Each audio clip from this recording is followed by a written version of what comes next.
When you want your spring break to feel like... and your kids' pool day to feel like... and your hotel bed to feel like... ooh, and room service to feel like... because at Hilton, hospitality feels like... Your cabana's ready. Would you like fresh towels? It matters where you stay. Book now at Hilton.com.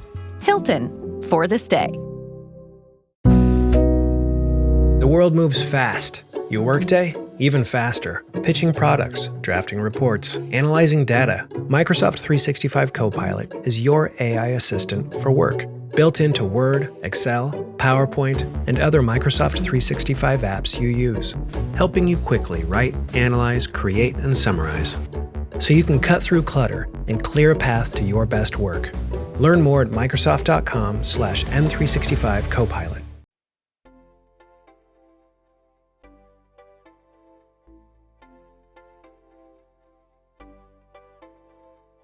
Hello, everyone, and welcome to Nerding Out on Neurodiversity, the podcast for all things neurodivergence.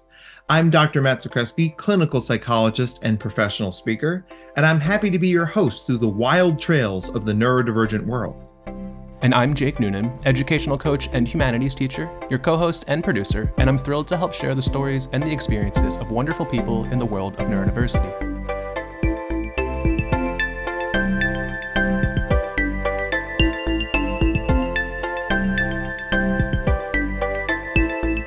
We're really excited for today's guest, which we are going to say a lot because we're always really excited about every guest we get. So let's get into it.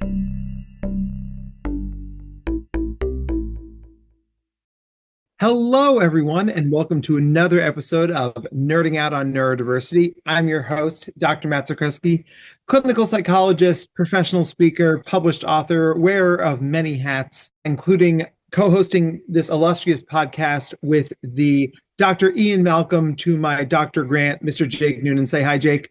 Hey, everybody. Great as always to be here. Dr. Matt, do you want to share with everybody who they are? Because I don't know. For our last 5, Jurassic Park. Oh, it's been so long since I've seen Jurassic Park that I don't remember any of the characters' names. I think I was like, I want to say maybe 7, 8 last time I actually sat down and watched them. Yeah, so Jeff Goldblum's character is Dr. Ian Malcolm, chaos theory expert, and Dr. Alan Grant, played by Sam Neill, because Harrison Ford turned it down, which is why the costume designer made it so clear. Like, Steven Spielberg was like, hey, Harrison, we've worked on many movies together. Trust me, this will be good. And he was like, eh. That's why they made him look like Harrison Ford throughout the film. That makes sense. Yeah, that makes sense. But, you know, that just, when we edit this, we can put in the, the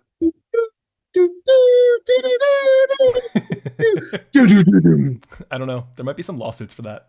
I mean, a top 10 marching band song of all time is the Jurassic Park theme. It's so great. Absolutely. Yes. So we have a really exciting and spectacular guest today with a really awesome Pokemon background, which I'm very excited about.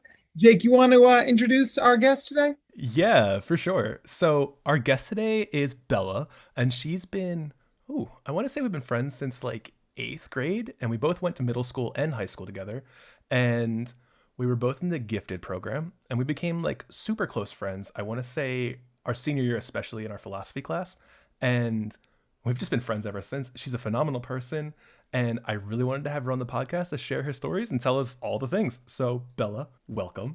Hi, thank you for such an illustrious opening. Nothing but the best for you. But do you mind sharing with everyone a little about who you are, what you do? Sure. Hi, everybody out there. My name is Bella. Where do I start? If I had to categorize myself on the things that I do, it's primarily dog rescue. So I don't know if you can hear this little yappy Pekingese under me right now. But yeah, just like not to be boring and start with my job, primarily someone who fosters dogs, always have animals running around. I have an axolotl. I'm a software consultant, so I work with people all day, usually educating them on how to use what they bought, whether they listen to me or not. Super big gamer, super big reader. I guess that's it. I don't know. Well, and the most important question here is Can you tell us the most embarrassing story from Jake in middle school / high school? You brought this on yourself, Noonan. There's so many. I like nothing really embarrassing. Like I was more embarrassing than you were. That's totally fair. I'm trying to remember. Or the people around us, like Jake and I were very like we had like our own special world more so. So if someone was doing something embarrassing near us, we could kind of like mentally beam into each other's minds, like, what is that person up to? No, nothing really embarrassing. He was a perfect angel. Oh, thanks. I try. Boo! That I learned that in podcast host 101. Always boo your guests. Okay. Remember when negging was a thing? I feel like I'm negging you right now.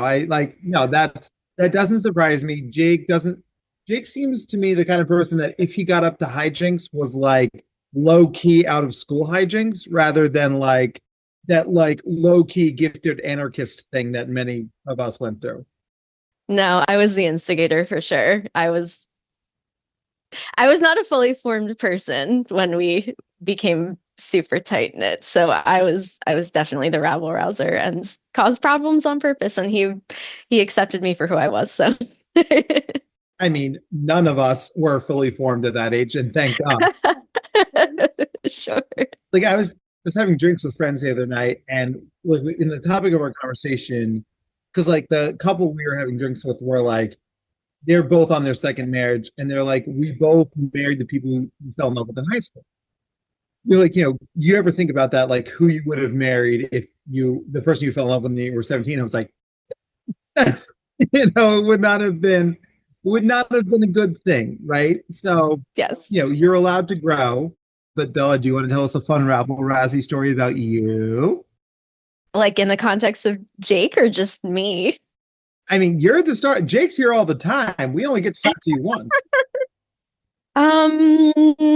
Oh man. Usually the rabble rousing happens to me, like as opposed to me being an instigator these days. Like, I don't know. One of the coolest things I ever did was one of my favorite bands is Ghost, and I went to like a secret show of like their side band, and I got the I got the drummer interested in me, we'll say. My rabble is roused, as apparently his was as well. Yeah. He escorted me like a princess to like all the different bars we went to that night. That's about it. That's my claim to fame. And he's here with us right now. No, he has a girlfriend now. I snuck in there by essentially I used to have a Pekingese who was very, very dear to me, and I sidled up to him when he was talking to fans, and I was like, I just came over to show you a picture of my dog. No ulterior motive. Wait, can you explain meme to our audience and to Dr. Matt? Oh, absolutely. So Meme or Mimi, her name is spelled Meme, is one of the shelter dogs I was asked to foster in May of 2023, and she had a lot going on. She was 1,200,000 years old, and she had glaucoma, and she had a completely broken jaw. She had 3 teeth left out of the 40 that were rotting out of her mouth. She couldn't walk, so she could physically do it, but it looks like she was drunk, so she'd stumble everywhere. And eventually, like the only thing they could do for her mouth was to just let it heal on its own. And so she always had her tongue out like that. She was resistant to like all antibiotics known to man, so I had to give her injections when she got sick. And she is just the face of the horrors persisting, but so did she until she couldn't persist anymore this June. But she's dearly missed. I'll send you guys a picture. I don't know if you can like put it on the screen or whatever, but We totally can. people immediately understand what I'm talking about. Yeah, I mean, because like I'll tell you this, what this dog looks like in my head is awesome, and I'm sure that the actuality is even better. And I will say, I know I'm old, but like for a second, I really thought you guys were going to explain memes to me. I'm like, Oh, no. come on, like I'm not that old. No. So Dr. Matt, you know those like pictures with captions on them a lot of times that people put on Facebook? You know, the moving pictures. Quick, Timmy's in the old well. Yeah, no, I'm aware of meme culture.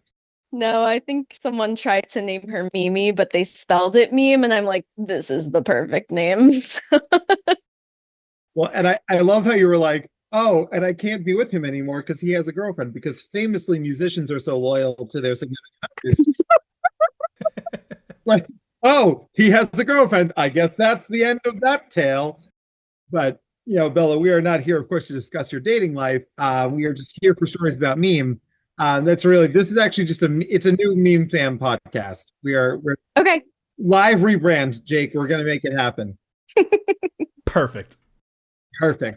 But see, like using this as an example, right? Like you figure all the neurotypicals are going up to the drummer being like, I'm hot, look at my low-cut shirt. And you're like, I'm gonna neurodivergent this thing and be like, I have dog, cute dog. And the drummer, who is clearly neurodivergent, I mean, I've listened to enough ghosts to be like, yes, ADHD recognize ADHD. It's like, oh, I can vibe with this tiny thing and the human that brought her. Let me posit this for you. Consider that everybody else at that show was a Ghost fan. And for me, it was to my advantage to use my vast wealth of masking experience that I've employed my entire life to achieve that goal. So it was more so using my neurodivergent skill in appearing non-neurodivergent that allowed me to achieve my insane quest for the evening. Love that. So is Ghost one of those fans that if we plotted the circle of Ghost fans and the circle of neurodivergence, it would just be a circle? There's no Venn diagram involved? Yeah, it's pretty fandom based. It's all about like a satanic pope singing about Satan to you, and a bunch of demons are assisting with the concert. So yeah, I'd say so. Listen, I've seen Guar live, so I'm with you on that. War is a deep cut. Ozfest 97. All right. What? When you guys were what? In diapers? 4. Five. Come on.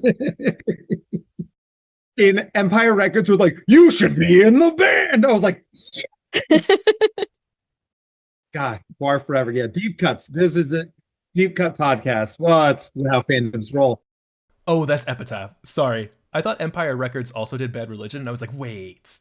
But that's Epitaph. Oh, Rexy, you're so sexy. If you ever see the director's cut of that movie, there's a scene in the beginning of the movie that explains why Lucas acts the way he does.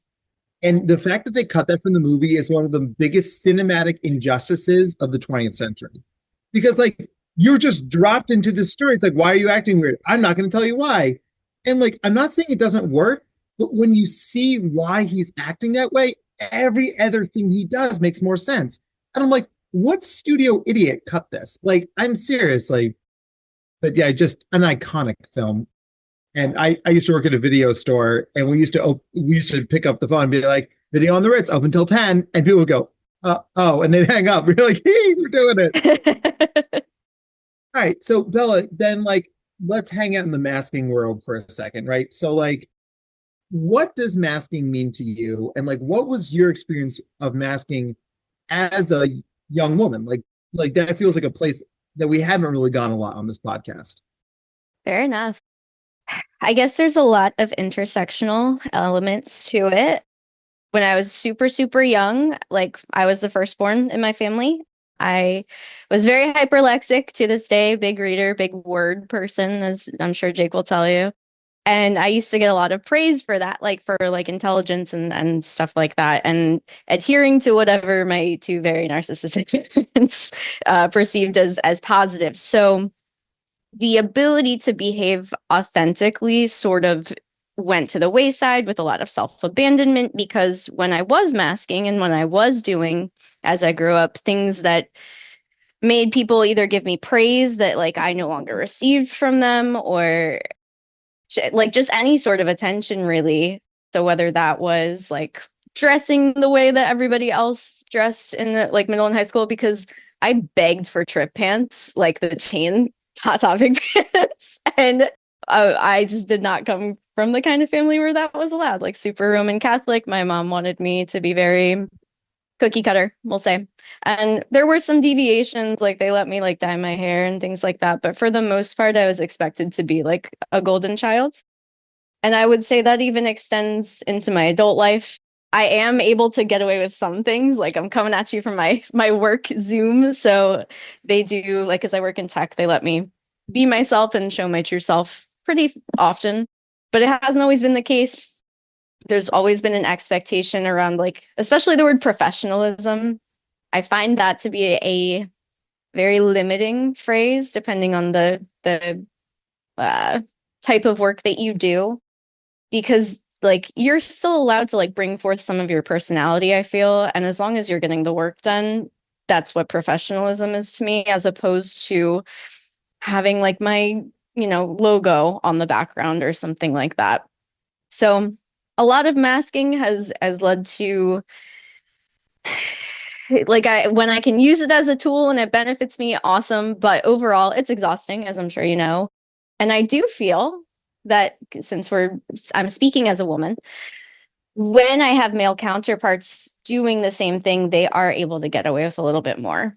So that's just been my experience. But yeah, hopefully that answers it. It's a fascinating and I think really important reflection because, like we've got to consider the intersectionality here, right? I mean, it's true. Like men have a much longer runway and a much wider bandwidth of acceptable behaviors, right? Mm-hmm. And I mean, I have always found that fascinating, especially as someone who's benefited wildly from that, right? Mm-hmm. I like to think I've earned where I've ended up, but as a white male, I get to fail upward all the time. Mm-hmm. It is exhausting to mask. And like, can you articulate for our listeners, like, when you find those environments, those moments where you can drop the mask, where you can let that go, like, what does that feel like? I'm trying to conjure, first of all, are there any environments like that? When I'm with my family, it feels mostly like I have bandwidth mentally to do other things, like to spend like that mental space that I'm holding to appear a certain way, or like even like moderating a Discord server, I have to have like my HR hat on kind of. So like when I am not being someone that I think is expected of me, that mental load is like a weight off. I'm able to not ruminate, I feel. I think I'm constantly ruminating when I'm in a position to have to be masking. It's kind of like when you defragment your computer. Like you get a whole lot of space to do with what you will, and you feel a lot less pressure, which I'm sure you can both relate to. It makes me sad that it feels like that you feel like you've got no spaces in your life where you get to unmask. I mean, I think, and but I do think a lot of people feel that way, right? I mean, the world feels increasingly not neurodivergent friendly. For sure. And one of the things that, speaking to this from the tech angle for a second, do you ever feel as a person in tech spaces, right? Where it's like, oh, if we're all on a Discord server, you're like, well, I know the most about computers, so I can't relax because I'm the one who's going to have to fix this if it breaks. So I do, like, I'm not like a developer. I am someone who does like, I help you with the software that exists. So what is taxing though is that when you have so many neurodivergent personalities congregating around a single subject, because of course it's a ghost server, and they're also like all ages as well. So there's going to be folks who are like younger in their journey and they have like younger emotional maturity as well. So there's an expectation on me as the owner, the moderator, to be not biased, to ensure that I'm like I have my HR hat on, you know what I mean? So that standard is there, and I can't just be a fan and a writer and like everything else that everyone else is in that server. So there's that expectation. I would say in the workplace, it's more so like you had mentioned failing up earlier. When I fail, there's deep and heavy criticism. I would say, like, and this isn't even just like a female male thing necessarily, but just in this type of environment, like there's an understanding that there's going to be a lot of neurodivergent people here as well. But I think it's just back to that concept of like professionalism. Me being casual and cavalier and fun with the customer, and like one of my fellow consultants being cavalier and whatever with a customer is going to elicit like two different reactions, I feel. And yes, men do get away with it a little bit more. But let's say that the client doesn't like that, right? If they fail in that regard, I feel that the feedback is a lot less critical. It's more so, oh, our personalities didn't match. Whereas for me, it's like, oh, I don't take my job seriously, if that makes sense. All too well, unfortunately. So how did you end up in this working space that you're in? I started in human resources, the ideal place for a neurodivergent person. So in college, I did a 5-year program to get my master's in comparative literature, which is a very useful degree, as you can imagine, in this jobscape. So I started working at Amazon, and back in the day, I guess it's like 10-ish years ago, when you were hired for a corporate role at Amazon, you didn't get to choose where you worked. Like they stuck you somewhere in the country, and they stuck me in Scranton, Pennsylvania, alone, one of my kind. And it was just a nightmare living there. Couldn't stand it. That was really probably like the most high masking time of my life, because that was where it was like absolutely no nonsense. You're in a warehouse of people who are all very irritated that they have to like answer to a college kid. So what did you ask me again? I'm sorry. How I got here. Yeah, how you ended up in this field, though we can definitely talk about living in central Pennsylvania if you'd like. I'll just finish this up quick. So desperate to get out of there, just like that area of the country, because there's barely anyone my age like that wasn't just like in college, So I magically got a resume over to Sallie Mae in Delaware, and they hired me. So I was like, all right, I guess I'm going to work for the second most evil company I can think of. Moving in the right direction. Yeah, step down, right? So yeah, I worked there for 3 years, and I was just very fortunate to be noticed for my technical prowess, because when there was something not in the system that I work on, which is Workday, I would ask the HRIS folks, like, hey, could we get this added? Like, if it's something I can do, I'm happy to build it. So they took me over to their team. And again, that environment was just not really compatible with who I am as a person, because it's a financial institution and I'm crazy. So from there, I was hired at Workday in 2020. And I primarily did implementations. So like when consultants buy Workday, we set it up for them over a set amount of months.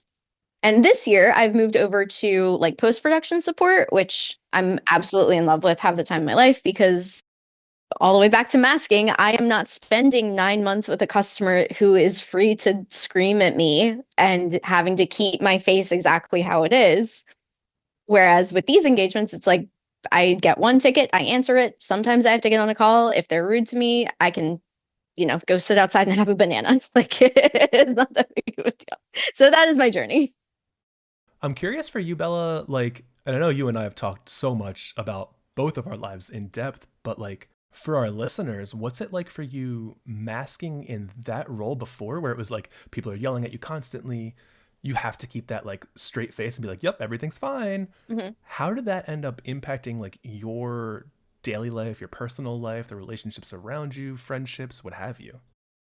Well, I would say I got corrected into masking, because at first I was just like, I would say whatever. And once I was disciplined for that behavior, it started to really grate at me. Not only just like holding that extra space for having to be kind to people who were just inherently unkind and trying to like save the project or whatever. Like, it's just not something that someone can do single-handedly. I spent a lot of time exhausted. And I think any job in which you have to do customer service is exhausting, as I'm sure both of you are aware.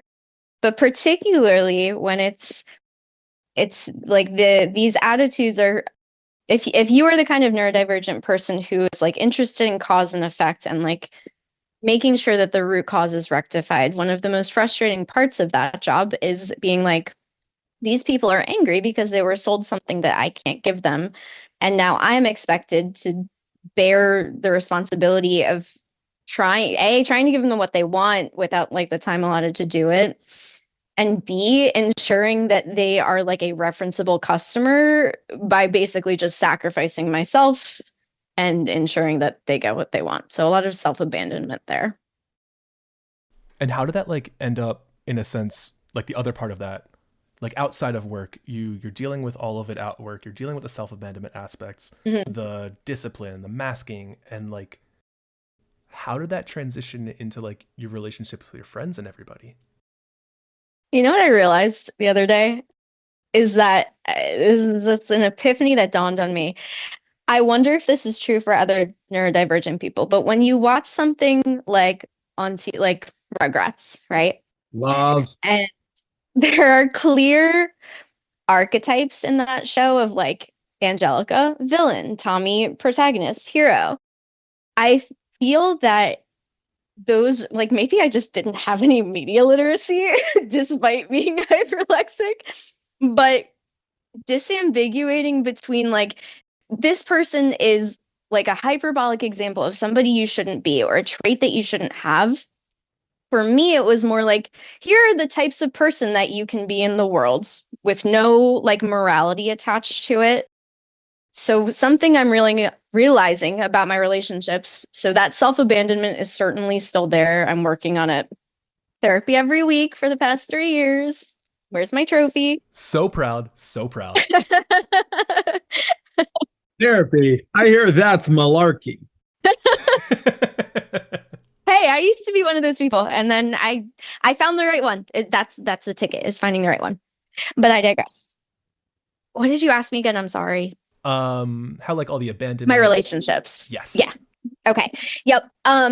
It has made me realize like that self-abandonment translates to, and this is sort of intersectional with just like parental trauma and things like that. I was a very parentified child.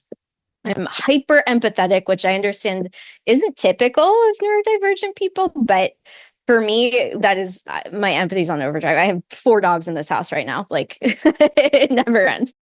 So I tend to attract a personality type that I don't realize is detrimental to me or using me or taking from me and not giving back, because to me, like, it's my obligation, like my moral obligation to help other people if they need it. So like I've had friends who are hoarders and I've went and cleaned out their house multiple times and only to find out they are like an extreme grifter. And like I end up overextending myself for people that I think are friends, because that's what I think friendship is. I don't recognize that like there are like Angelicas in the world and Tommy Pickles is in the world, and it's wrong to be Angelica, and you know what I mean?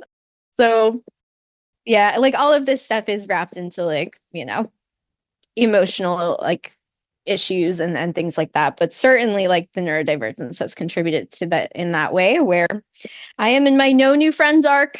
It's Jake and nobody else. No one else. And Frankie. Yeah, Frankie too. I'll keep Frankie.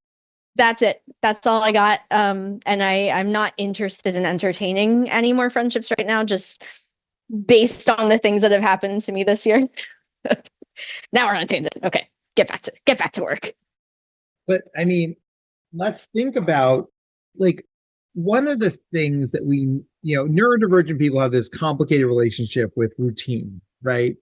Because like you and Jake clearly have deep lore. Like the laughs you were sharing with each other earlier, I was like, man, I ain't got nothing to do with this. This is like, those are the kind of things where if you went through like the wars together in middle school, high school, you can just look at somebody and you're like, banana, right? They're like, oh, snap. And like us normies are like, it's banana. Technically a berry. Am I helping? I feel like I'm part of the I actually hear this a lot from neurodivergent people, and it's something I sort of struggle with myself, is that like, how do I tolerate the ramp up of learning to trust somebody, building the lore, building the backstory, building that trust, when now I'm in my 40s, I'm busy, I've got kids. At my 40th birthday party, like it was a lot of my oldest friends and a lot of my cousins and extended family, and I was like, no friends, like because it's like who am I going to share that with? Who's going to get me when like the people who get me currently are people who have like, well, they've been there. They were there for version 1.0, and now we're at like we're done beta testing, right? Like, Right. I can understand the resistance to something like that, right? Mm-hmm.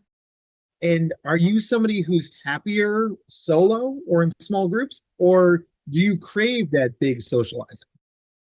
I have never been a social person. And I get a lot of feedback where, like, for example, when we go to our work conference, people are like, "You're an introvert? What do you mean? Like, you're always the most fun person, like, in the room. Like, you always, it just seems like you're really popular." And I'm like, "That is the mask, my friend. I don't want to be here. I don't want to be doing this, but if I have to do it, I'm not going to be a jerk to you. Like, I would rather, you know what? I don't want it to be as awkward. Like, if I have to be in a group situation, okay, fine. I will dial this up to 11 and I will find something fun for us to do and I will keep the energy high because I don't want anyone to feel left out, especially myself. Like, and there's nothing I can bring up. That's the other thing too, is like how isolating it is when everybody I know is friends with me or wants to be around me predicated on that mask and not the real person that I am. I mean, it's so real. And it's like here you are hanging out with four dogs and you seem happy as a clam, right? It's like there are multiple dogs. Yeah, it's not worth the effort to me. And you know what? This could just be a stage of my, like, I acknowledge that maybe in the future I'll feel differently. Maybe a little bit of healing needs to take place. But it is an interruption to my routine, to your point. Like, if I envision a person in my life and they're in my house, I'm like, I don't want to change the way that I like go on my Mac and play Sims every night or something like that. Like, the threat to that makes the idea of connecting with anybody at all unbearable. We're gonna highlight the crap out of that because like everyone who doesn't get like, why don't you have more friends? Why don't you put yourself out there? It's like, do you understand the cost? Do you understand how hard it was and how long it took me to get to the place where things are? Like, other humans are variables, and variables they can absolutely amplify things, right? Hmm. But they can also disrupt things or make them worse or send them sideways. Precisely. Yeah. It's so fascinating. And it's funny because it's not like you're a shut in like the classical sense. Like, you're taking that deep empathy and that desire for connection and you're putting it towards dogs. No notes, flawless, you get the part. So what's the through line from meme to where we are now with a different Pekingese biting at your ankles? Great question. So, like, my dog journey started in 2016 because I was so miserable in Scranton and I needed something to do. And I'm like, I'll foster a dog. Why not? And my first foster was like a white boxer mix, and he was so sweet and dopey, and I loved him forever. Mhm. And then every foster after that was terrible. No, I'm just kidding. But it hasn't always been easy. But like so I moved to Delaware, 2017, and I adopted like my first dog. Like, this was going to be my dog, and she was an Akita. She had lived, I think, like mostly in a crate. We just have like signs that show that she was mostly in a crate. And she was like my best friend for sure. Been with me through the craziness of my life, from men stalking me to men stalking me, as that has been a repeat episode. Multiple times over. Yes. I'm racking it up on the leaderboard. Why did she mask and isolate, guys? We can't possibly figure out why. Yeah. That's why you've got the Pokemon background. It's actually you're coming to us from an undisclosed location. In Delaware. Ella does not exist. I'm actually an AI. This whole time, sorry. So yeah, I adopted Dakota. 3 years later, after I had bought my house, I adopted Oliver, who's my English setter. Who? Oh, Jake calls him Elliot. Like, has literally never called him Ollie. That's just Ever. his name to Jake. So You are the weirdest person I know. Me or Bella? Bella's fine. Bella, you're doing great. thank you. I know a lot of weird people, but like, why do you go rogue and rename somebody else's dog? You can't do that. Quick background for it. Bella and I were collectively watching The Magicians at the time, and the two of us like very much so identified with Margot and Elliot and like their relationship. And right when Bella got Oliver, she was asking about names, and I was dead set on Elliot. And then she decided to go with Oliver. I regret not naming him Kermit. I'll give you that. But anyway, he's Dakota's dog. He's not even my dog. Those two are highly bonded. I've had fosters like over the years. Then Mimi was like my third dog. So I'm like, all right, I can have 3 official spots. Mimi finally left us. She's raving in heaven as of June 25th of this year. And then in August, I adopted my third dog, who we finally settled on the name Butters. Don't ask me why. He acts like Butters to me. He is a 3-legged German Shepherd. That's me. Yes. Yeah, this is a pop culture whirlwind. I mean, I hadn't thought about the Magicians in a minute. Yeah, we had WoW characters that were like Marco and Elliot too. Mm-hmm. That show bugged me so much, not because they weren't like good with the source material and everything, but everybody was too damn hot. Like the whole point of the physical kids is that they weren't hot. And then like Quinn's like, oh, Quinn doesn't have abs. Get the fuck out. Like, no. No. It bugged me. It bugged me a lot, but you know, love Grossman forever. We love your work. Okay, now I understand why there was conflict around the dog names. Okay, so we've been stalked multiple times. We now have multiple dogs. And like, you get to a point where it's like, this is just what I do now? Or do you like, every time a new dog foster opportunity comes in, you're like, yes, give me more of this? Well, I am working on having boundaries. Because previously the internal guilt to say no was so severe that like I truly could not escape like and it's a fact, it's not even an opinion.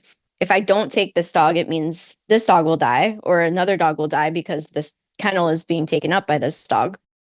Since then, I've just come to terms with it a little more that I can't save everything. I can do my best, and if I need time off from having a foster, which I can tell you right now, when this one is gone, is happening. I feel more empowered to take that break, but I used to be very rigid about it. And it was part of my routine. It was part of my identity, as a matter of fact. And now, so it's more like I care about dogs, I care about dog rescue, I care about educating people, but it's not who I am, even though I started the call with that.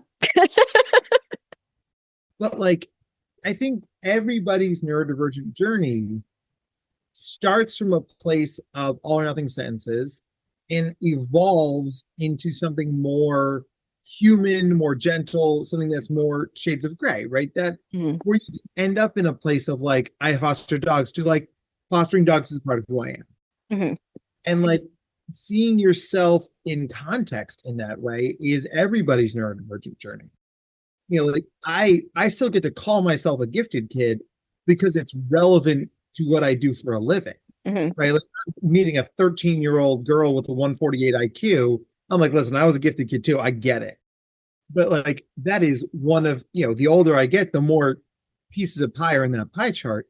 That's okay. Because getting back to your point about boundaries, like, I think that the fewer pieces in your pie chart, the harder it is to set boundaries. Because if you're the person who saves dogs, if that is who you are, Bella, somebody brings you over an English bulldog and says, you gotta save this dog, how do you say no? There's no bandwidth in your self-concept for that. No. But if you're a person with a job and friends and family and you play The Sims all of a sudden, like we've taken up other little pieces of that pie chart that may make you say, you know what, I actually can't do this one.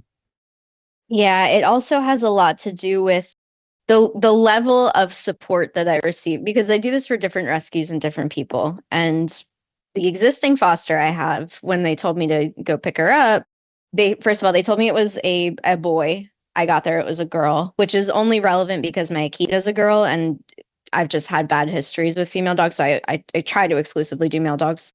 She was severely behaviorally reactive, so like you couldn't pick her up without her snapping and biting. She didn't bite me yet, but like it's only because I'm savvy enough to know to like stick the collar on her immediately and then just have like a super long leash. So because of that, and because I reported to them, I was like, "Did you guys know that this was going to be the situation?" And they were just like, "No, no, like whatever." I don't think I will be like my next boundary will be not accepting foster requests from this specific person anymore. Because there are other people who are like, hey, I vetted this dog. It'll fit really well with like the current scheme you've got going. I know you have big dogs. I know you can't really have females. There are other volunteers that will work with me in that way. So I think a previous version of myself would be too afraid of the pushback of, oh, you're not doing this for me. Why are you doing it for her? Like that makes you selfish or choosy or whatever. And more so, it's just I don't have the capacity. I just don't. Even if I can physically do something, that doesn't mean that I have the available place in my brain to put it. So recognizing that more, I think, is going to be helpful for me. And like boundaries come. Yeah, I mean, it's funny. I did not think that Jurassic Park would organically feed back into this, but here we are. It's like, when they're looking at the raptors, they're like, the raptors are looking at the fence and they're testing. They're trying to find the weak spots, right? Like in an ideal world, you build the boundary and people go, oh shit, there's a fence there, and they walk around it or they knock on the door or whatever. But like, there are always going to be people who test the fence. Right. And our ability to maintain boundaries is directly related to our ability to tolerate the discomfort that comes with holding a boundary, right? Mm-hmm. If I'm like, Bella, this podcast has to end in 30 seconds and you'd like to keep talking, you've got to push back on me, the big fancy doctor man. Be like, no, Mm-hmm. I have more to say. And you guys, you can't see her face right now, but she basically just melted. So we have a giggle, we have a one hand, and we have a two hand. There's a lot going on here. I don't know why I do that. I have a lot of gestures I do for almost no reason. Like usually if someone's complimenting me, I do this little thing. I did it earlier where I go like this. Like as if I'm like a doll on a pedestal or like Shirley Temple or something like that. As if it lessens the blow of someone giving me a compliment and me having to earnestly react to it. No, I can just pretend to accept it. Bella, I've got a completely different direction question for you. Okay. Off of everything we've been talking about. Okay. Especially knowing you for so long, like, what would current you want to say to younger you, whether it's like high school, college, post-college, whatever? I think I would say, I'm going to pick like 8 or 9-year-old me, as that is when things start to collapse. And I don't know if this is going to be helpful in the context of this podcast at all, but what I would say is just because you are in an affluent area with a family who is affluent doesn't mean that everything's okay. And you're allowed to be like, there's neglect happening that you don't understand. And that's why you are the way you are, type of deal. So I think I would do that. I'd even say like that does go for a lot of people who probably would listen to our podcast too, is like, we have people from all over, different types of like economic aspects, like different type of race, ethnicity aspects. So like there's bound to be someone out there who's like, I didn't even realize that there's potential trauma that was associated with me being from an affluent family. And that could be a part of it. Yeah.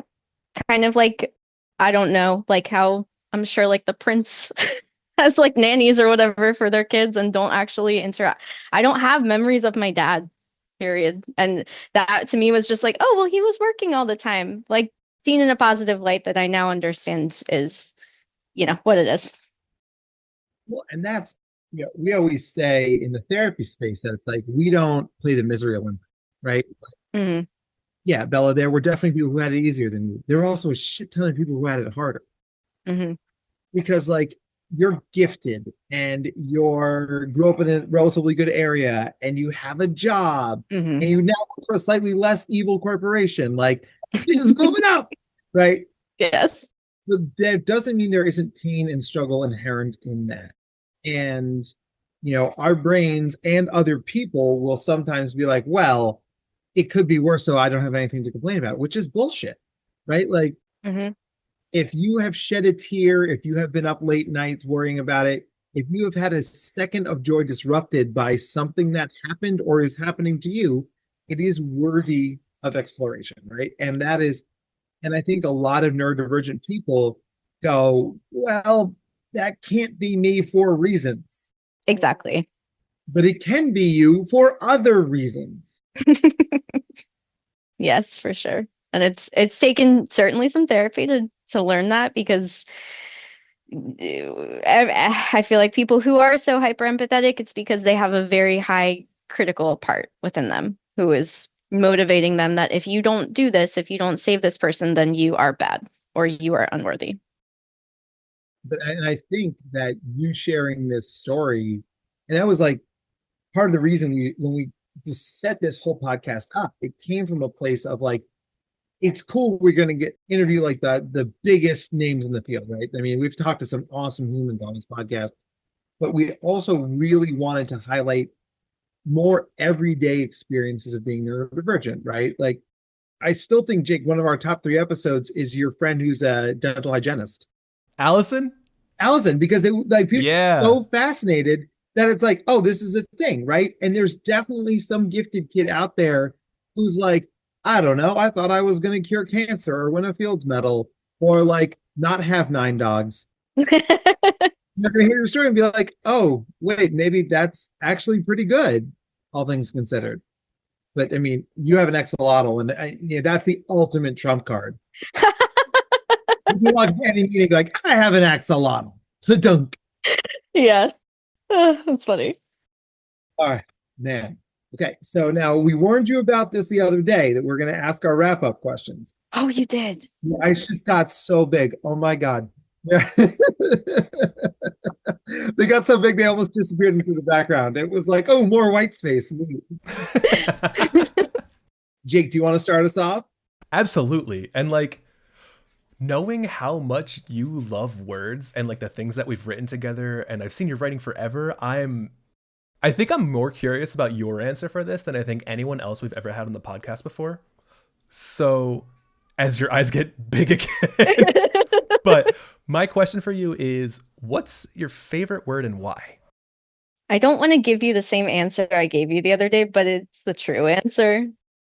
My favorite word in all my vast lexicon is ostensibly, because it relieves the user of that word of the burden of being right or wrong. Like, if you say this dog will ostensibly be adopted sometime soon, if she isn't, then I was right, and if she wasn't adopted, then I was also right. So it's a very safe word to use. And I suppose it sounds like a $5 word to some people, but I've used it so frequently that it's second nature to me. So ostensibly. I love that. And it's also like going back to like the idea of the black and white thinking, like that takes that away and leads you into the gray where it's like, yeah, it could be anything. Yeah. I am not an expert in the future. I wish I were, but The danger that could happen. exactly. Dr. Matt, it's your turn though. All right. So, Bella, if you could have any superhero on speed dial, who would it be and why? So I am not like a Marvel person. I know very little about that type of superhero. So this answer should come as no surprise to Jake based off of my Instagram stories as I copiously record myself playing this game. But there is a video game series called, in English, it's Like a Dragon. Yuga Gotoku in Japanese, and or as some people colloquially call it Yakuza. It's deviating from that name because it has a very negative connotation in Japan. So anyway, the protagonist of that series is Kiryu Kazuma, and he is the type of person who will sacrifice himself to no end to help others. He's kind of like this paragon of like what culturally like Japanese folks would think is like this person is a hero. However, I'm not choosing him. Surprise. You baited us. Bam. I am choosing the crazy person from that game. So there is a foil to Kiryu, who his name is Goro Majima, and he is a former Yakuza who he defied the orders because he disagreed with them on a moral level. And because of that, he lost his eye. And he had been tortured for years. He undergoes torture in almost every game that he's in. But through the things that happened to him, he never, like, if there is somebody who does not deserve like the ill that's befallen them, he will do what he can to save that person. It doesn't impact him. Like you can see an active growth in his character, and I'm someone who like can't stand almost anybody from Game of Thrones because none of them showcase any growth whatsoever besides Theon, Team Theon over here. But that would be my answer. Yeah, and he's fantastically positive and a crazy character with a wild persona, questionable decisions sometimes. I mean, this is a game about the mafia, but that's my choice. I have no idea why that would be your choice, or how reflective that is of you. And he's hot. And I just get to sit here and pretend like I know what they're talking about. Ah, yes. Very good. The game, the overall narrative and moral themes are very consistent with what we've talked about. And like when you said like the hero who would sacrifice himself for no reason, I was like, oh no, but that's who you're trying not to be. And then you're like, but it's not him. I'm like, oh, shit. So look at that. Growth. All right. So Bella, this is where we pass the mic to you. Do you have any parting words of wisdom for our listeners? This is like that quote where it's like, I wouldn't want to belong to a club that would have me as a member. Don't listen to me. Let's see. Be easy with yourself. Be gentle with yourself. There's always room to evaluate what's happened and grow. Do your best not to be defensive. Be curious. That's a lot of words. But I find that is how I live now, is if I'm confronted with something that activates me, then I try to be curious about it. That is honestly, that's a great thing. And it's one of my core therapy tenets, right? Is be curious, not furious. So I think you're living that. So, well, you have survived the interview. Congratulations. You win. You've leveled up. You can now afford to build a ladder so your sim can get out of the pool. Nice. One of my favorite icebreaker questions is, what's the most sociopathic thing you ever did in The Sims? And it's like, because people will have some stories. Even me, a relatively well-adjusted human, was like, let's see what happens if we set that on fire. Neat. Mine is modded, so you don't want my answer. Her answer is precisely. This image may contain disturbing content. Would you like to proceed?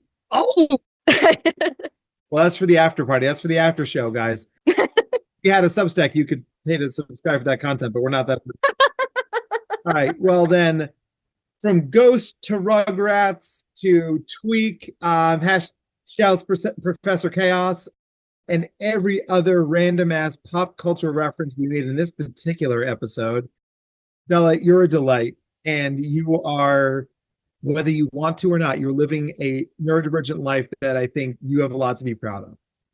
And I hope that you see that in yourself, because I know our listeners are going to hear that and see that from you. Well, thank you. I appreciate your feedback. You didn't do the hand thing.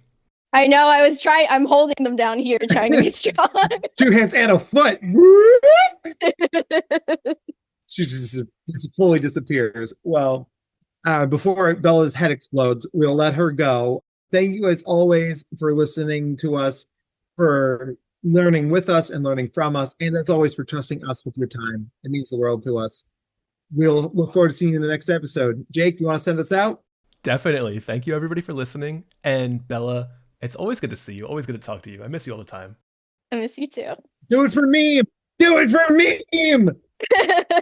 We do always love meme. Yes.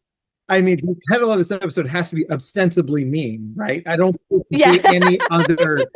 Like, if we don't title it, we've let everybody down. Totally true. Totally true. Exactly. Ghost meme will bite my ankles. I'm not looking forward to that. One last thing to do. So we'll see you. See you, everybody. Take care. Take care, guys. Nerding Out on Neurodiversity is brought to you by Dr. Matt Zakreski and the team at the Neurodiversity Collective.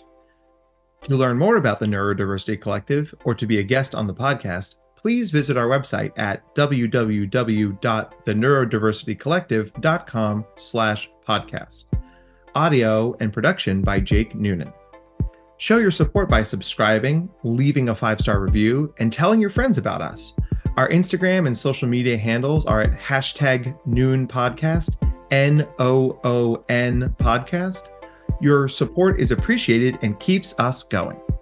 All discussions presented on this podcast are strictly for informational purposes, awareness, and understanding.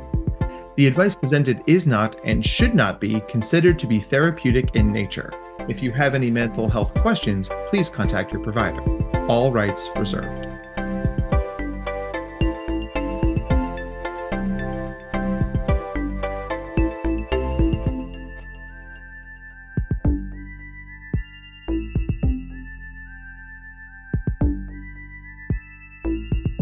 How many discounts does USAA Auto Insurance offer? Too many to say here. Multi-vehicle discount, safe driver discount, new vehicle discount, storage discount, legacy. How many discounts will you stack up? Tap the banner or visit usaa.com/auto discounts. Restrictions apply. You're listening to the Geekscape Network.